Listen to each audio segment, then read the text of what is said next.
ভাই কি অবস্থা আপনার? আলহামদুলিল্লাহ ভাই, এনকা ভাই আপনি।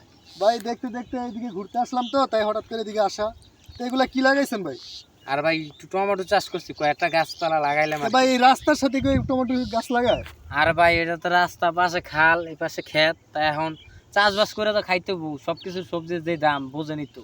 ভাই আপনি একটা জ্ঞানী মানুষ, এই রাস্তাতে মানুষ হাইটা যায় আর আপনি এই সবজি লাগাতে এই বসে যে ভাই আছেন। মানুষের যাওয়ার জন্য ভাই এই যে এক হাত জায়গা রাখছি ভাই, মাইপটা দেখছেন, এক হাত জায়গা দিই। ঠিক আছে মানলাম। তারপর একটা কথা শুনে খুব ভালো লাগলো, যেহেতু এলাকার পরিস্থিতি খারাপ, দেশের অবস্থা খুবই খারাপ, তাই সবজি চাষ করছেন, এটার জন্য আপনাকে অসংখ্য ধন্যবাদ। তো ভাই পাবলিক এটা কি নিজেরা খাওয়ার জন্য?